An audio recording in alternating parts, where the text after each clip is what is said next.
Hey everyone, welcome back to the Waterstones vlog. It is Will here, and the book I want to recommend this week is going to be one of those vlogs where I'm going to try not to say too much about the book here, because I have interviewed the author and they are far more eloquent than I will ever be about their work. The author is Vuong, and the book is On Earth We're Briefly Gorgeous, which is his debut novel. Now, Vuong won the T.S. Eliot and Ford Poetry Prizes for his poetry collection Night Sky with Exit Wounds. I went to an event with him and Kayo Chingonyi at the Waterstones Tottenham Court Road, which is an incredible event. They were both absolutely mesmeric and brilliant performers of their own poetry. But I've always been wanting to sort of keep an eye on Ocean because he's something very special. And so when news of a debut novel came my way, I was very excited. I'm very pleased I got a chance to read it nice and early. It was another book that was recommended to me by Max Porter when I was speaking to him about his own book, Lanny. So there's this kind of lovely circle of recommendation amongst a sort of group of writers who are all great appreciators of each other's work. And I think if you have read Lanny and enjoyed it and trust my recommendation, then trust me on this one. It's an absolutely fantastic book. It sort of looks at a character called Little Dog. That's his sort of nickname. He's a Vietnamese American, and it's very much about several relationships. I suppose his relationship with his mother, who is somebody who has come from Vietnam to America and is essentially suffering from post-traumatic stress disorder because of everything that she suffered during the Vietnam War. And there's a very interesting sort of depiction of her relationship with her son. There's also her own mother, so Little Dog's grandmother, and that sort of family unit. We also see Little Dog's, I guess, coming of age, really, certainly sexually, about him falling in love with another man, and about their sort of physical relationship, which is described in great detail.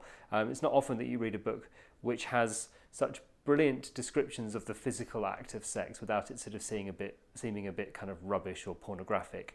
It's very much about the kind of the feel and the smell and the taste of all of that, and brilliantly done with great sensitivity, I think. Well, actually I say sensitivity, but actually there's a real interplay about power in that relationship, which means it's not sensitive, it's actually quite brutal in places, but it's a very, very truthful depiction, I think, of the physical act.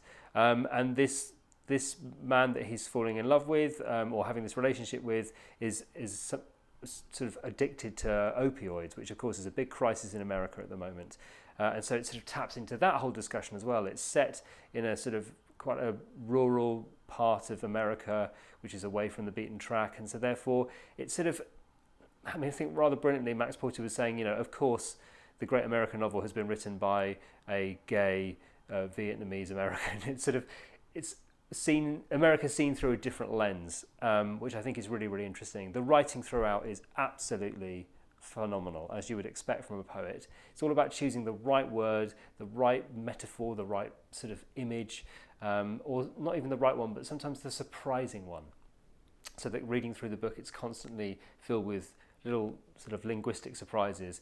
And he's also, as you'll see in the interview, he mentions the fact that he was inspired by Melville, and how in something like Moby Dick he was able to incorporate great swathes of factual information. There's a bit of that here in this book, not anything like Melville, of course, because as you can see it's a much shorter book than Moby Dick. But that love of the essayistic form, I think, is something that he mentions in the interview, which I think is very particular to this book.